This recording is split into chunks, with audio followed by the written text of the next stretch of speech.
Good evening, good evening, good evening.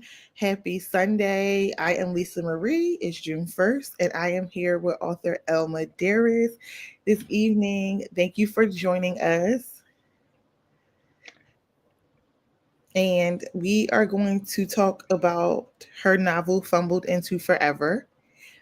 But get started. Let's do a couple icebreaker questions. Okay. Okay?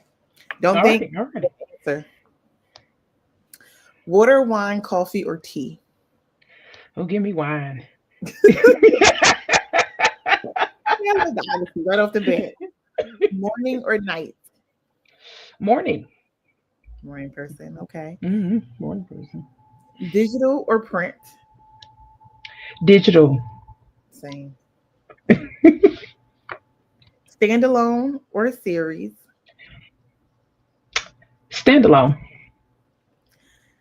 Music or quiet? Music. See, that wasn't too hard, right? No, not at all. Not at all. Well, since that was the easy part, let's get into some nitty gritty stuff. All right. All right. Let's do it. Where are you from? And when did you know you wanted to be an author? I am from a very small town in Missouri. When I say small, I mean it's small, y'all. So I'm from a small town in Haiti, but I live here. I live in Kansas City. Um, I would say that I've always had stories in my head, but I didn't know how to get them to print. Okay. Before, Amazon KDP came out, it looked so tedious. It was like, okay, I can't do this. Like, it's like, oh, you gotta get a literary agent. You have to do this. You have to do all these things. And I would just write them and just put them away, let my aunt read them because she is when I say read, like that woman reads. But but I just used to write stories all the time. Like I wrote stories, but I did not think I would ever get to the point to where I could be an author. Oh And wow. it's not until after the pandemic Mhm. and I seen like, okay, this is how you do this. Like, people were just kind of showing how you had to do it. And I was like, I'm gonna jump, I'm gonna do it. And here I am. And here you are. Um, do you read as well, or are you like you said your aunt reads a lot? Do you read? Is that a hobby of yours? Oh yeah, I do read a lot. I read when I'm not writing. If I'm when I'm writing, I don't read at all. But I do read a lot. If It's something about getting into that story. It's like when you read a story to me, I'm transformed. Like if they driving in the car, I'm in the back seat with them. I'm trying to see what's going on. Like I'm what we doing? part of the story, I get it. I Um, do. suggest three must-read books to our sister girls. What are three books that you feel like everybody should read this book? So it really depends on what genre. It So doesn't matter. Just three books that girls think people should read. so right now where I'm at is in paranormal. It's kind of where I've been leaning I want to say the last few months I've been leaning more paranormal than I Okay. have been contemporary. So anything by Tessa Stone, Faded May series, I'm listening to it now on Audible book. And even though I talk to her, I'm still like, hey, I need that book, like I need the next book in the series. What's happening? I You need the know, book. I need the book. I need it. Okay. um, Anytime I see India Carter drop anything that related to them Danger Boys, I'm Baby. stopping whatever's happening. Okay. The way Declan came and shocked all of us, that was Woo! Because I did not like him. I did not like him. in a place I was not supposed to be reading. And I thought I got to put this down. I got to I put mean, this. you This got to, you got to be somewhere safe. this is a home read. Like I was outside. I said, "Oh, baby, wait a minute."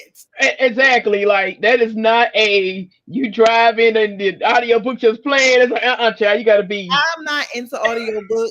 I can't do it. I have a thing with voices that like Mhm. I need the character. I need the characters to sound how they sound in my head. So Yes. I cannot. I can only do audiobooks if I'm doing an autobiography, and most of the like if the person is reading their own autobiography. Okay. I don't like voices. Like Like it sounds crazy, but it's a thing. Like I don't like I need people to sound how I want them to sound. No, it makes sense. Like it, because as we're reading books, we have our own vision of what these people look Yeah, and sound like. Even though the author may, go in and give us a description, in my mind, I change it to how I think I want them to look. So how I think I want them to sound. So it actually do make perfect sense what you're saying. but yeah, Um, that's a but the last book I actually read, I couldn't wait for the audio book. I had to read that book. Um, good one because that I talk about that one took me by that one was whoop. I was like, whoa. Yeah, I was like, child, curse my pearl. so, so yeah, anything by, like I said, Tessa Stone. When I see India Carter book, anything Danger Boy related, I'm sorry, I'm dropping whatever I got going on because I need to read it. And then also Melanie Lynch, I've been reading her too. I've The never thing heard that I of love about her books is that her inner just dialogue with the character. And and a few of her parents, like she can write that relationship between the parent is just like terrible. Melanie could just write I it. and this is why I asked that question because it's so many authors now, and I'm always wanting to be myself introduced to new authors, and I'm Mhm. always wanting our book club to be introduced to new authors. So thank you for that. We have some people in the chat. Lady Oh, great. Voice, Cherie, hi. I knew this was probably like if you guys have questions, leave them in the chat. So you are a new to me author. Speaking of new authors. Oh, great. And this is about the third book that this has happened this year. Oh. I got this book from a Facebook ad. And like it's so insane that my Facebook and TikTok has so aligned. Oh yeah. The cookies are working overtime, Oh okay? yes. Oh The yes. cookies are working overtime. And I saw the book like 5 times and I was like, let me see, I gotta word this politically correct. Sometimes the books that they promote to me are and Hmm. the cover didn't have any and your name is so platonic that I was like, this is a book. And finally, I was like, let me just click on this ad because y'all are gonna. But ironically, I found like 3 or 4 of the authors that new authors to interview and speak with this year from being targeted via Facebook ads or TikTok ads. And I'm like, y'all are whoever's doing this ad management, they're doing it right. They're doing it right. Okay. But so I was like, okay, let me just see. And I always download the sample first. Hmm. And I downloaded the sample and I said, oh, this man is crazy. Let me read this book. I said, oh, he's a crazy person. Like he is committed to this Oh Nick. yes. Oh He's yes. committed. Like he said, oh, I love me a planner. That man said I took the spring and summer Oh and yes. all must fall. I found replacements for every person on this team. Oh And yes. it opens up like that. That's how the book start. Like you dab in the middle of this madman's revenge. Like Hmm. first day, first he was crazy. He wasn't crazy, just angry. No, he was crazy because he messed some. Let me tell you why I know he was crazy and not just angry. Tacky. I'm gonna tell you why. An angry person would have just blew up. They would Hmm. have crashed the wedding. They would have let the emotion of anger overwhelm them Hmm. to act immediately. That's how I know this man is intentionally manipulative. He said, no, no, no, no, no. Everybody's waiting for me to go off the rail and act the fool and be a black man about this. And he said, I got something better. He sat down and came up with a diabolical plan to make him look like the hero at every angle. I said, oh, yeah, we got to talk about this. So, the first question I have, the first question, what was the inspiration behind writing this book? Like, what made you? Because sports romances are common. What Hmm. made you specifically write a sports romance, a football romance, and specifically this book? So I actually was writing The Last Substitution when I got the idea for a Fumble Into Forever. And I was just looking at the dynamics of the relationship. So when you're thinking about a quarterback and a wide receiver, they have to be on accord in order for their timing to be right and for them to understand hand signals and different things of that nature. And as I was writing The Last Substitution, all the time when I'm writing, I get ideas for other books. And I was like, what if the two people who are supposed to be on one accord are not? Hmm. Like, what does that look like? So it to me, the wide receiver and the quarterback is like a marriage. So I was like, what happens when they get a divorce? What does that look like? As when it comes to like the sports world. So I was like, okay, I want to write this. I just kind of start jotting down like different ideas that they come to me about what that would look like. And it's like, what does that do to the team? Like, if their relationship falls out, what happens? Like, because people are on the contracts, you can't just trade people because Right. or just say, hey, I'm having an issue with you. So what does all of that look like? And I just start brainstorming. I just wanted to know, like just looking at the different types of relationships and like, what happens there when them two break up, so. And are you an avid sports watcher, or did you do research to make sure that those parts of the books were accurate and aligned with the characters and their behaviors? So I am a little bit of both. Okay. I was probably a little bit more into sports when my favorite quarterback was playing, Peyton Manning. Oh, I didn't miss a game. Like, I was that person that was screaming, yelling, cussing. Like, I literally could feel when he was gonna lose a game. I Oh was like, I was like, Peyton Manning ain't right. That's what time you want. wow. I was like, he ain't right. So I don't watch any sports. My mom is a diehard Eagles fan though. She's like that. Like when so I don't I'm not into it. It's a feeling. Like, I used to watch it all the time, and then I used to watch sports news every morning. I used to watch Undisputed with Shannon Sharp and Skip Bayless. I used to watch First Take, so I was always kind of watching that commentary. Okay. Um, but I did still have to do some research. Like, I had no idea. Like, oh my gosh, you guys, like that man coverage and zone, and this person run this way and the route running. So I was watching. Netflix had a special just on different positions, and I was watching YouTube videos. Some of that stuff is still confusing. I was like, what in the world? Tampa 2 and all this stuff. I was like, what? So But I I tried. also think this book did a good job at showing football as a culture. Mhm. Sometimes in sports romances, because it's so focused on the relationship, you don't get a Mhm. lot of the sports. And football is I know enough about football to know it's a culture involved. Mhm. It's not just it's a lot bigger than what a lot of people Yes, think, and the good old American sport of it. And it's this book did a good job at showing the background and the dynamics of actually what goes into making a whole organization. It's the organization making it work. And not just the players. It's not just the players. It's they really take the culture of the team serious.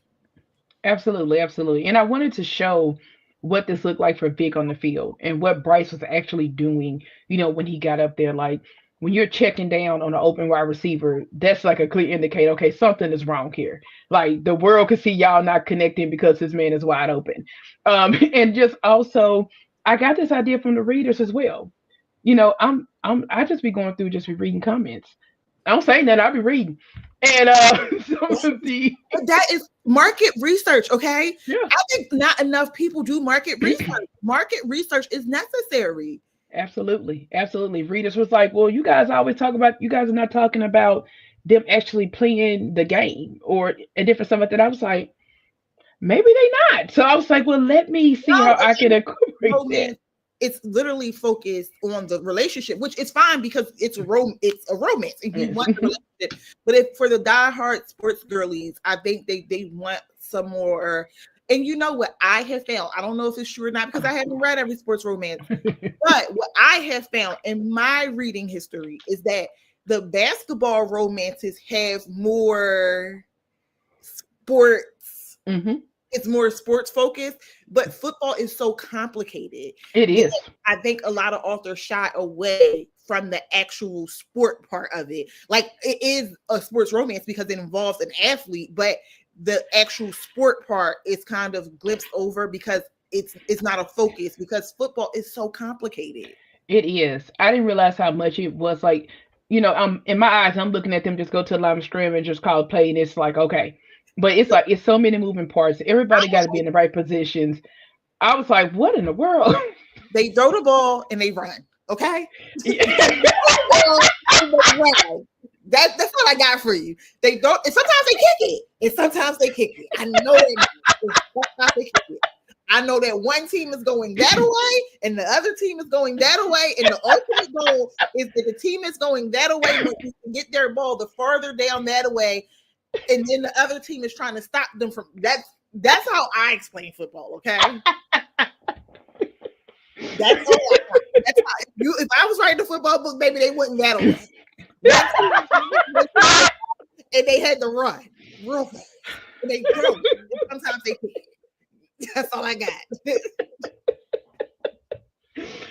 football's complicated. I knew football was complicated, but not until I got into that more research. I was like, this is really complicated. Like, I know more about the front office now. If you need somebody to tell you about the front office and how the organizations work from an operational perspective, I'm your girl. All right, I'm gonna keep that in mind. Actual playing? Oh, y'all done lost me. And then why did the game so long? I was like, oh yeah. Anywho, hey y'all, make sure that if you have any comments or questions, y'all leave them in the chat. Thank y'all for joining us on this lovely Sunday evening. But yes, I was really interested because it made the book longer, but I actually, even as somebody who doesn't watch football, I will tell you, I really appreciated that thoughtfulness added to that part. Because if we're gonna be at a game, we're gonna be at a game. Oh yeah. Oh yeah. Oh yeah. Well, I got it from the reader, so the reader's like, we want more on the field action. So I was like, okay, I'm not let me tripping. do that. But it's not in there, so I'm not tripping. Okay.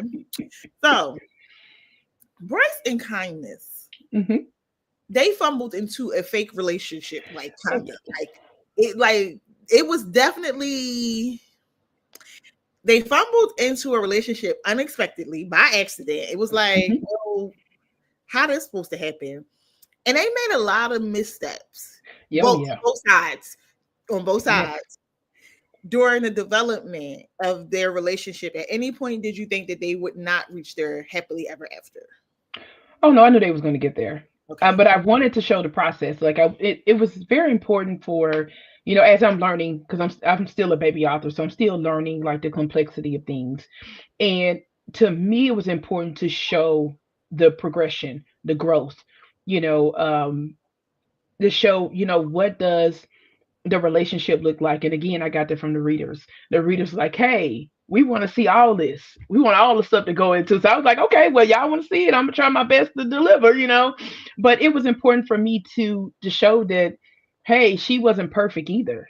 Like she had some issues, and of course he started off on a revenge tour, so he had issues.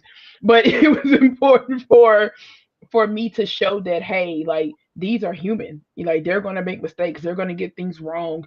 They could have done things better. Like I wanted that space to be there so people could have that discussion about, hey, either I love this character or I didn't like this character, but I can tell you why. So that was important to me, to see the growth, their progression, to see where they messed up at, point out some things they could have done better. That was important to me. I can say I did not. This is a book I can honestly say I didn't dislike either of the main characters, which you don't know me, but they do. That is like very rare. Usually I'm very passionate about one character and I'm like the other character, I'm like, where did you get this person from? But these were two, like I understood both of their values and morals very early on. I will say it was kind of frustrating as a reader, knowing Kindness's relationship to the team, to her parents. and watching that part play out, not because I thought she was wrong in it, because I understand when you're in that kind of predicament, the measures you have to go through to protect yourself, because you Mhm. don't know what somebody's what their what they want from you. And I was like, it was frustrating because this man clearly didn't want anything from you.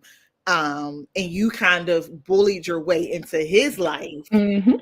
So that part was kind of frustrating, but it didn't make me dislike her, because I could understand, like, you know how, like, just as a reader, sometimes you just want, like, like, girl, just Yeah. just like, don't, that's your uncle and your auntie, your people, them your folk. How you know this? How you get this job? It is like, girl, you started this. So I don't think that, like, a little piece of me was like, that's not fair, because you kind of Yeah. bullied your way into this man's life. And after that one interaction, you decided you wanted to be a part of his life. Mhm. So that's that would be I the only agree.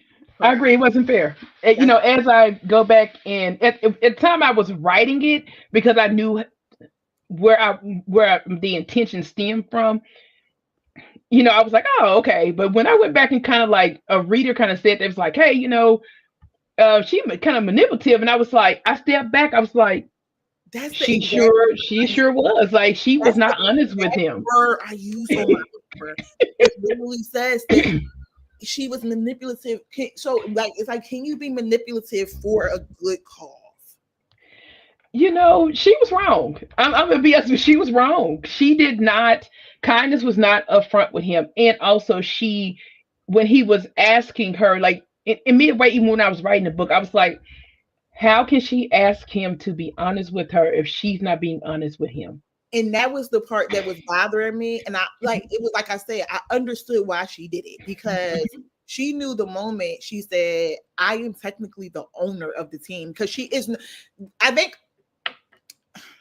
I don't know if this is true, but when I think about it, it's like there was no way to stop the whole truth. Like, she couldn't piece the truth. She Mm-hmm. couldn't be like, oh, I'm their kid. She had to tell the whole truth, because when you in a situation like that, if you start picking apart which pieces of the truth you're going to tell, it's going to come back to kick you in your butt later. So if she would have just said, oh, those are my parents, and then he later found out, well, technically they're my parents and I own the team, Mm-hmm. I felt like that would have blew their relationship up, and I don't think it would have worked, especially somebody dealing with. I think the part was he was already dealing with such trust issues coming Absolutely. out of the relationship with Shawnee and Vic. So it's like, I'm already feeling insecure, and now you're not telling the truth either.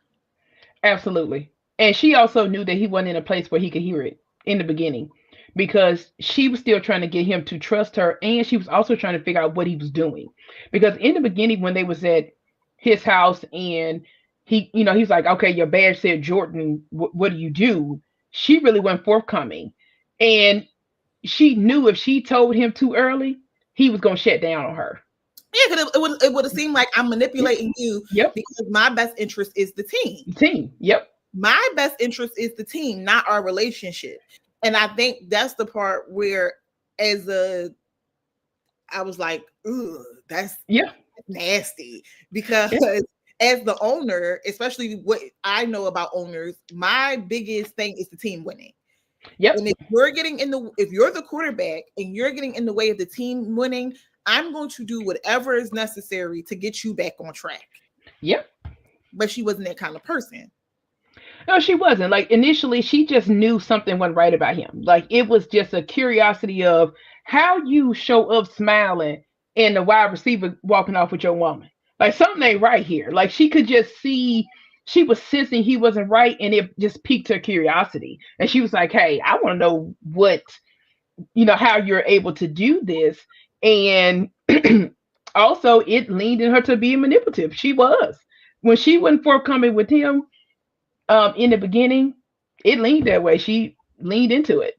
And I don't think intentionally when I wrote it, I didn't intend for it to be that way, but it's just the honest truth. Like if you go back and look at it, she did manipulate the situation Yeah. in her favor to gain his trust. So My exact question was, were Kindness's tactics in getting Bryce to quit his scheme manipulative, even if she meant it for the betterment of the team and his maturity? That was the actual question, but we kind of like just rolled into that conversation. But that was my Okay. question, because I just want to say that I did use that word, because I'm like, Dad, like when I was reading the book, I was like, I didn't think about it. It wasn't until I went to go do the questions that I did my rereading. I was like, this is kind of manipulative. It is. Kind of manipulative. Speaking of manipulative, okay, so we had Kindness manipulative and Bryce is spiteful. Oh yeah. That is a man with a bone. He's gonna chew it down. Okay, he's gonna chew it down. He's gonna chew it down. Was he wrong though? Even though we later come into development that he wasn't in his relationship. So in the beginning, it was all about, I was like, okay, these people, and how I wrote it was like, okay, you got to get these people back. Yeah. But throughout the process, I wanted him to see that, hey, she left you for a reason, and you're not recognizing why she left. Yeah. So in the beginning, he was justified. Like, She was on his side until we got to talk to her, till Shawnee got to talking. I was like, wait a minute. yeah, yeah, You believed her. he did. Because he had this plan in his head that I just need her to hold on, and then when I get here, things gonna be cool. And it's like, no, you still have to nurture their relationship. And the fact that the way he got with her was not even great either. He has this, I want to be the hero, I want to save, and he just think, oh, she needs saving. And he had tunnel vision, like this is my plan and this is what I want to do. And he was just like taking her along for the ride and not realizing that, hey, what about her personal happiness? You're not feeding into this relationship. So in the beginning, he was justified until you got to know, hey, what was his part in it? And that was Kindness, point of view. Like, hey, what was your part in it? Like you just saying that, oh, she just left and I'm gonna get all these people back, but you didn't factor in what you did. Which is interesting because that makes you a good writer, because I'm usually a perspective person. Like I believe that it takes two people to mess up a relationship, but also being privy to I blame social media on for this. We are now so privy to how inner relationships work with people that we have no business knowing how inner relationships. I mean, we got wags and we knew wags existed, and we knew, Mhm. some of the stuff going on, but we only knew maybe this much. Oh yeah, now we know everything. Everything, everybody's dirty laundry is aired out. Mhm. So I'm not going to lie. I'm not going to lie. I did not give Shawnee a leg to stand on in the beginning, because Mhm. it is not too far fetched No. for a wag True. to, because I'm conversation me and my friends always have. It's like, why they always date all the same people? Like they always date Yeah. all the same people in the rap industry, in the Yeah. athlete. They always date all the same people. Yep. So weird. And so I think I approached that in with that mindset, knowing that like this is not far fetched. No, it really wasn't. But I wasn't thinking it. I didn't think about that until you just brought it to my attention. Like once you think about the actual industry, people, I don't want to say recycle people, but if you think about like that's their circle, so it's so easy for them to say, oh, I'm gonna date this person, or you know all those different things. But in their situation, she just soon as the first person showed her some kind of anything that she was not getting from him, she just And, went that way. and that was my and that just shows how skewed my perspective could be.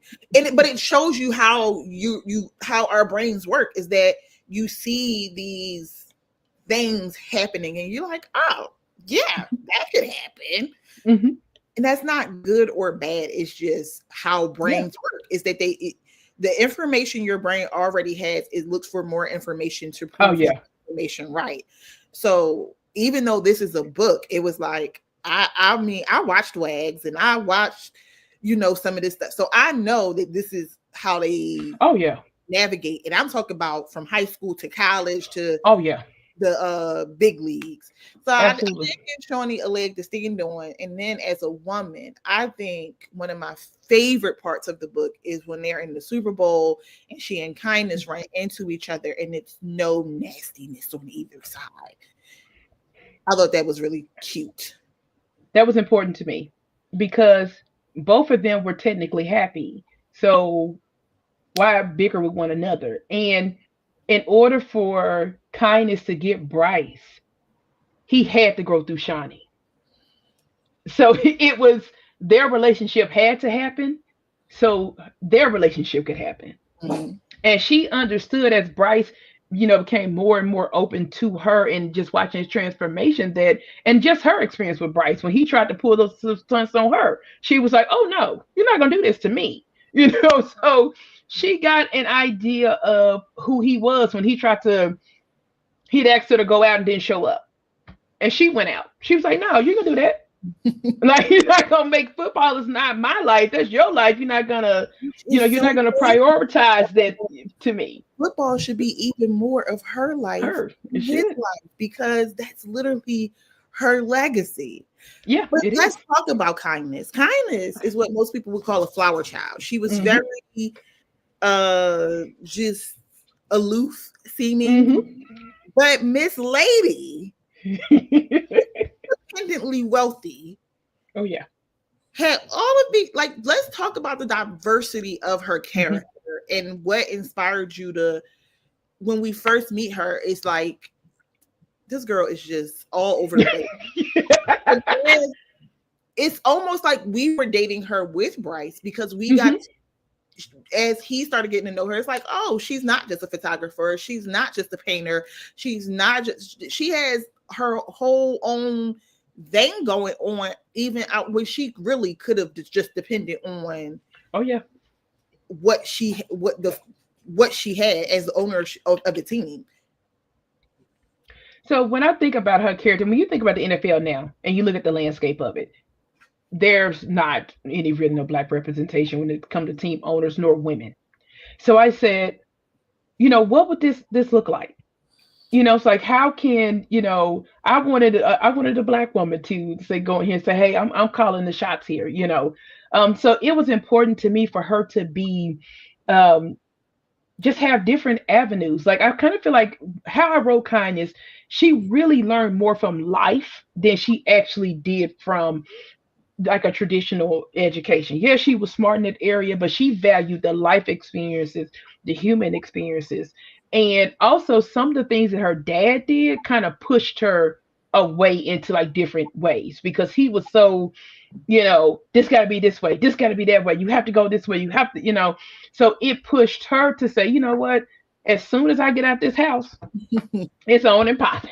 So she got so soon as she got away, but also she learned from her mother, like she didn't want to emasculate her father. She didn't want to disrespect him because she was a daddy's girl. She did love him, but she wanted him to. They just clashed on how to look at things. But it was just important to me for to show that representation. Like, why can't a woman own a football team? Why can't this woman be a black woman? Why does she have to wear a suit and tie? And I wanted Kindness to be colorful and still walk in there and get the job done and still be expressive and get the job done. Like that's how I just, as soon as I just her name alone, just Kindness, I was like, okay. I just went start searching. I was like, what do Kindness look like? Like she could be this flower child with wild hair and plants and all this stuff, but she also can walk in that boardroom and get it done. She know her football. She love her football because that's how she was raised, but she just went about it different. She was very interesting because, like I said, it's like we were kind of dating her with Bryce because it was like, Mhm. oh, she just wants to paint, and it's like, and then like 10 chapters in, it's like, oh, I own a Mhm. sports. a gaming company, and I have and I'm a graphic designer, and I do this and I do that, and I give back, and I like it was like, oh, this is a fully fleshed out person. Not saying that you can't be a flower child and be a Hmm. fully like whenever I think about flowers, I think about Lynn from Girlfriends, like Yeah. you know always, and I was like, oh, that's fine too. But then it was like, oh no, wait a minute, she is more than what meets this uh the original character. She's a Hmm. lot more, um, which was interesting because it's usually one way or the other. So having Yeah. that blend of when to I wake up at 4 o'clock in the morning and it was on my heart to paint you, Yep. and by 4 p.m. I'm signing a multi-million dollar contract for a new running back since you want to act like a jerk. Like it's Exactly. you are really a well-rounded person and a good friend. Absolutely. Oh, I also absolutely. Good like, friends. we got to see her friendships and Hmm. um her with her guard down. I think that's why I could not dislike her as a character, because those moments of her with her guard down and seeing that she really liked this guy, and that vulnerability of liking somebody after the trauma that she had Hmm. gone through with the last time she liked the guy, brought a guy home. He literally manipulated her and infiltrated her organization, and Hmm. her wanting to save face with her dad allowed this person to believe that they were bigger than the program. Absolutely. Absolutely. Like it was another thing I learned from readers is they was like, why everybody gotta be mad at everybody? Why they can't have friends and this and the other? I'll tell you, I'll be reading y'all comments. So it was important to me to show her, her friendships and what they, what, makes her, because she's again big on human, experiences. So, what made her, kind of be who she was. I like that And you I, always I think too. More, please get like, can we please more rich black women, more yes. rich black women, please. I love seeing black people in places where society would tell you a black person doesn't belong, whether that's a board Absolutely. in ownership, wherever. But I definitely think that that added to her, like seeing her with her friends Hmm. added to her like ability, because it was like, oh, she's just a homegirl, a Yeah. very rich homegirl, but she's just Uh-huh. a girl. She just out here making brunch dates and wearing skirts with slits up to her. Yeah, okay, she's just Mhm. a girl. Yeah, she just a homegirl. She just again she loved that human experience. She loved being down to earth, but she also thought fair was fair. Especially when it comes to like the and she had a little competitive edge when it came to that football team. She just showed it different, and her dad didn't know how to receive it. He was just kind of like, oh, you don't take things seriously. She was more of a background person. Like, let me do the background stuff to make sure the employees are happy because I know they're going to work harder. I'm paying attention to the things that's on the field. Let me do the background stuff. She just didn't approach it the way he did. So Oh, we talked about Kindness's dad. Okay. But now we got to talk about the real manipulator. How how far were you into the book before you had that moment of evil genius where you were like, you know what, we need a villain? Because there was no real villain in this book. It was no villain. There were it no was not. like, even if you decided to pick a side, it was no real villain. Like Bryce nor Kindness did anything that would make you as a reader be like, you know what, neither one of y'all can come back from this. Go ahead, throw this relationship in the trash. No, sometimes I be reading these books. I'm like, baby, call the cops. Call the police immediately. Y'all don't belong together. Call the lady, call the cops, call somebody. I know you read a book like that before. Oh Call yeah, I have. y'all got to break up. I'm gonna come into the pages and break all that, matter of fact. There was no real villain. And then in the ninth hour, you said, you know Mhm. what? We need a villain. And why you make the villain her mama? Serena was very, I'm going to make sure my daughter has everything that she needs. Like, she was very pro kindness. Like, and as I was just, when I got to that part, I was like, there's no way Serena didn't know this. Like, Oh, Serena is so involved in kindness life. Like she always tried to help her get around her dad. She always texting her, "Hey, your dad act crazy, don't answer the phone." Like she was very, you know, like very pro kindness. Like even when he was upset with her in the office, and she told him, "Hey, wait a minute, this is my daughter." Like so, she was always pro kindness, and I just when she was sitting at the table, and her kindness and Bryce was just kind of going back and forth, and it just kind of came to me then. I was like, "There's no way Serena didn't know this. She's everything kindness got going on. She know what's going on with her daughter." Um, so I was like, you know what?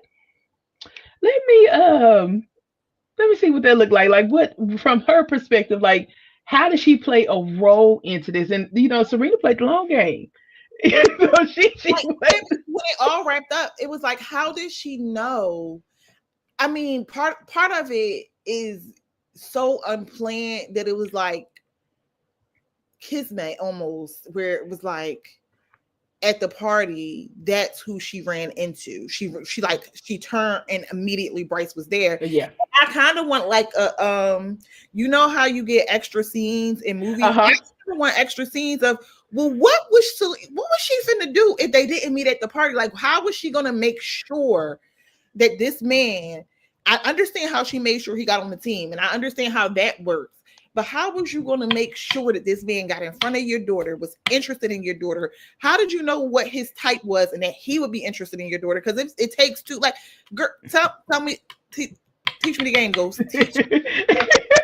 So when in there, I kind of wrote like she was going to manipulate the situation to force them to have some kind of He had to. interaction. She was going to manipulate it. She was going to give Bryce the leverage to say, "Hey, kindness on this team." She was gonna give him the leverage, but she's like, fate intervened, and they just happened to meet. So her biggest thing was keep the daddy busy, because long as she kept him busy, Because we might need a story on them. Because how did she? She said, "Because I got that nigga knocked out." So damn, he's excited like that nigga knocked out because I wanted a husband and a baby. I was like, this lady, okay. yeah, she was she was something else. Like, I said, oh, and sabotage the football like her quarterback. She's like, yeah. "I needed Bryce to do this, so I'm gonna sabotage his quarterback, and I'm gonna manipulate these things because my daughter deserved to have her artwork put here, and Bryce is the key to get it there." Like, well, this lady's different. I see. I wasn't expecting that. I wasn't expecting that part about the dad. I said, oh. She said, Yeah. I need a front of the office. My kid is not ready yet. I'm tired of doing this. She said, you know what? I got a plan. Yeah, she had a plan. She did. I got mixed reviews on that. Some people's like, "Oh my gosh, you ruined the story." Then some people's like, "Oh, Serena's, Serena's that girl." And I can see it both ways. The story could have stood without it. Yeah. I am somebody who likes a little plot twist. Like, I like when they get a little bit deeper than surface. Like, oh, two people falling in love and figuring out their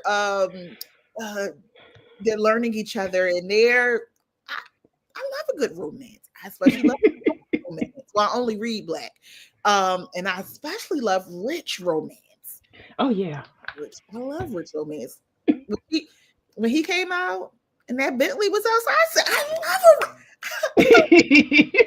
I trick bigger, okay? I said, okay. It's not that now that you know, the world can know. Absolutely. And when I take care of mine, I take care. Okay, so okay, big mama. Woo! I said, all right. He was like, I'm so sad I can't do this in public. She said, wait a minute, who's saying that? She said, because I tricks on mine. Because when you got this kind of money and he got this kind of money, don't matter who got more money, because he exactly. can do what I can do what he can do, and if I do it, he gonna do it back. Exactly. Okay. I was like, all right, cool. I like, give me rich romance. Give me some rich romance, something to aspire to, something to think about. Like, I want to be online. Like, well, where that's at?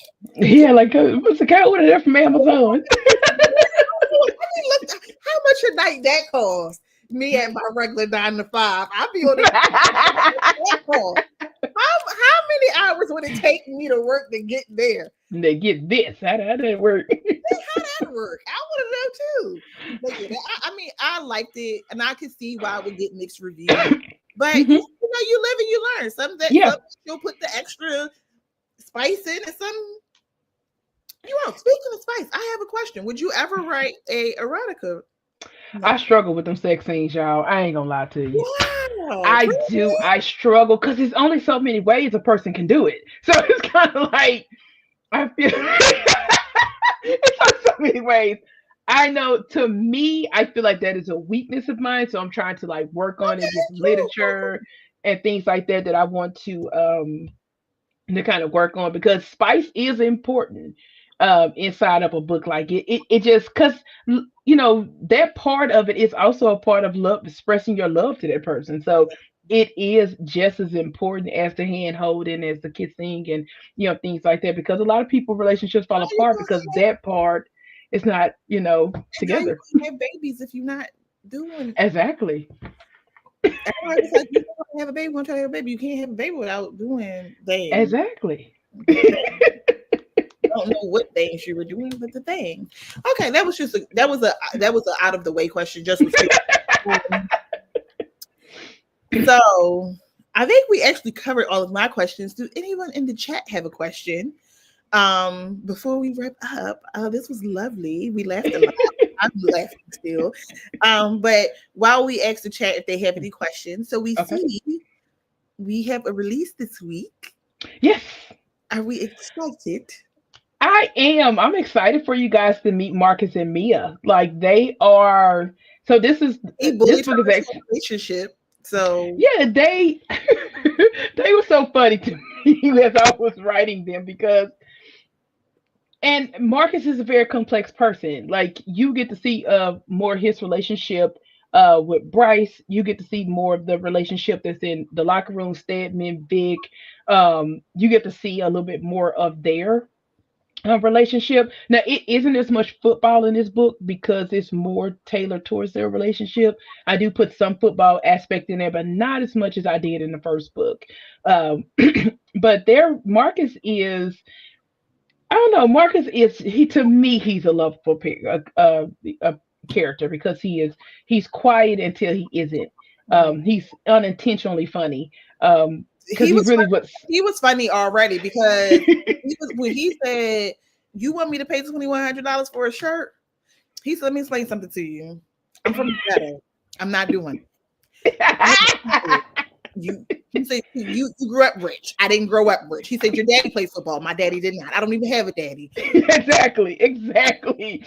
And but the thing about Marcus' character is like he's cheap on himself, but it's for a reason why he's cheap on himself versus his daughter and Mia and things like that. So his once you get to know his backstory, you get to know why he is the way that he is.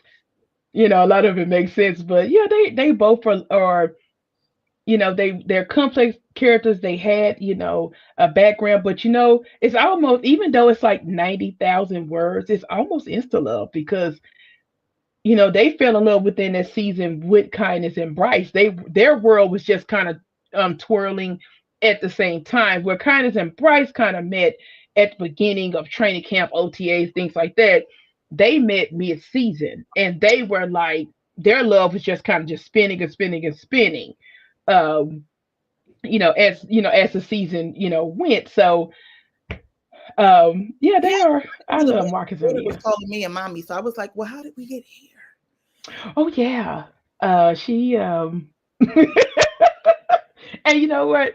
And when you meet Harley, like really get to meet Harley, and her southern grandmother, you get to see, why she is the way that she is. And so I hope I did it justice. This is like really the first book I ever did like a series on. Like the second book. So it took a lot out of me because I'm like, okay, I So want to make sure this book does the first book justice as well. So I love Marcus and me. I hope you guys like them too, but I love them. so we know Marcus and Mia's story is coming on Tuesday. June Hmm. 3rd. I synced it on my Kindle. It was like upcoming books releases from authors you Yep. follow. So this was my first read by you, but I'm looking forward to reading Marcus and Mia. And I see somebody say Jennifer said you had her since Kiva's Dream, so I need to go back. I need to go back and read that.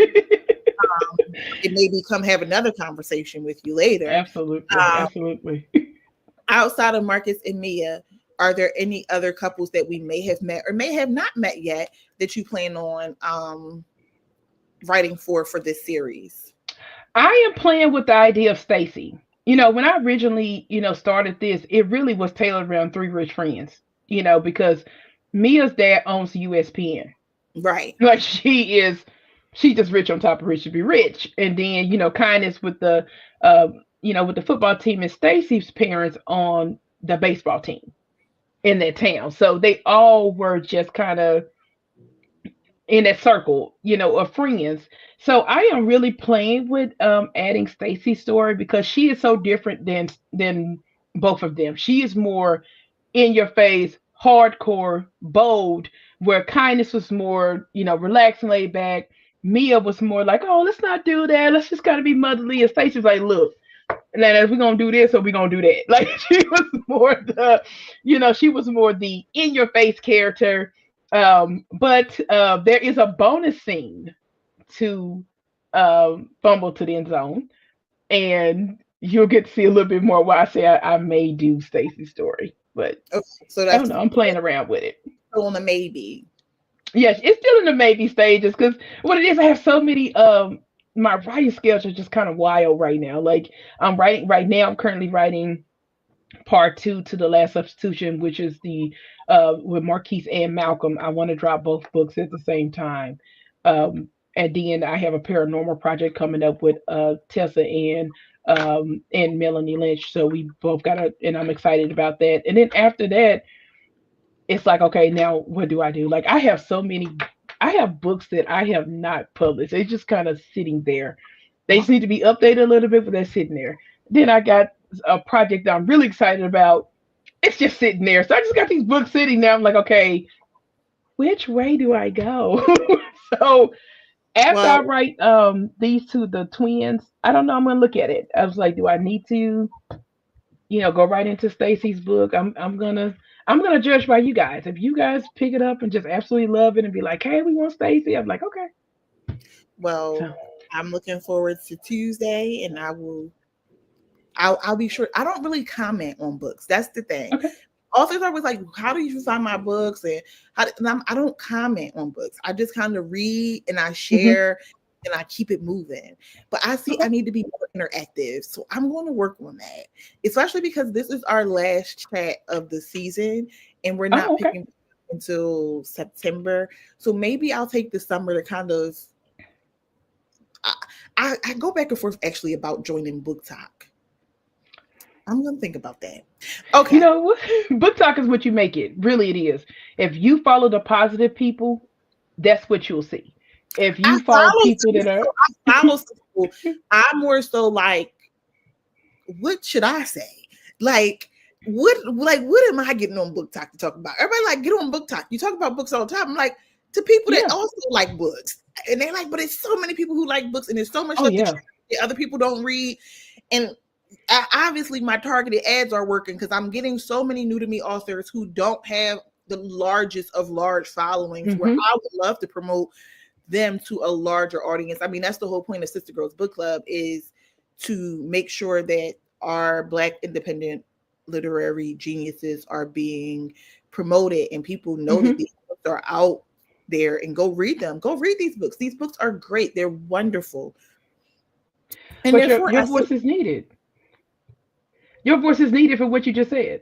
It is, you have an audience, you have their platform, and you'll be able to, those baby authors just need that one person to say, hey, here, you know, this I read this and this was my opinion on it. Like your voice is needed in that space. Like we need more people to, promote our books, market our books, talk about our books. Not just the most popular ones, but that person who just stood. really stepped out and said, hey, I'm just gonna write this book and put it out there, like that Yeah, person. I think that's the thing. It's like I've been reading, like I said, so many new to me authors, and that's why I'm telling. I have been telling you authors where I'm finding the books because I want you to know that the work is working. Because for specific authors, it was you, IL Burke, who I interviewed, literally Facebook ads, and I just was like, again, I'm very cautious because I don't read and I don't read by I don't none of it. It has to be two black characters for me to read it. Mm-hmm. Personally. That's my personal opinion. Okay. And so sometimes I'm like, I click on the ad and I'm like, this, I don't want to read this. So I'm Mm-hmm. very cautious. But then I was like, oh, you know what? These ads might be working because y'all got me 3 good reads in 2025 alone. And we only 6 months in. And I was All like, right. hey, all right. Tell y'all Facebook managers the ads are working, baby, and it's targeting the right people. That's the most important part. It's not just targeting anybody, it's targeting the right people.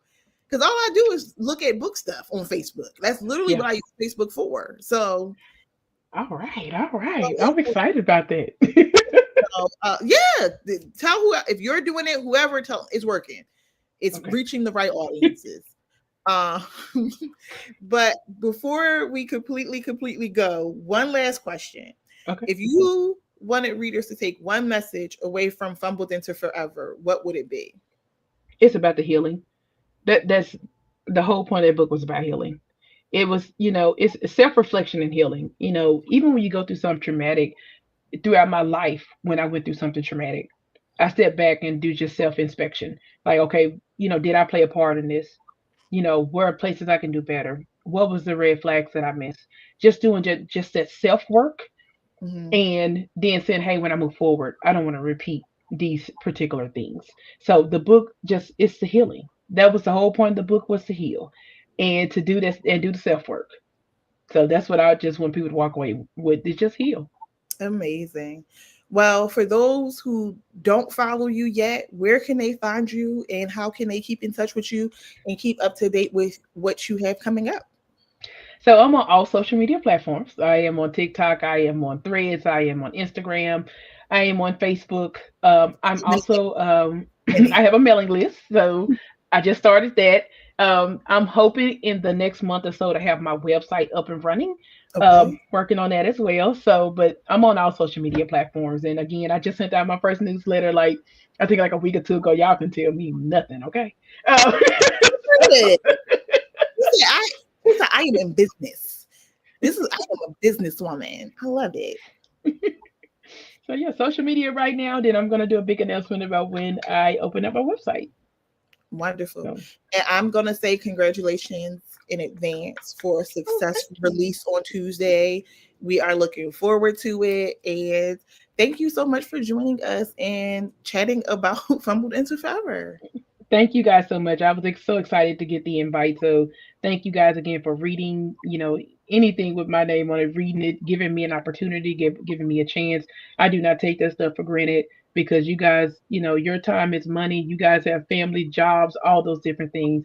And for you to say, hey, I'm going to take some time out of my schedule and read something that Elle Madearis wrote, I do not take that for granted. And I truly appreciate it. Oh, that was beautiful.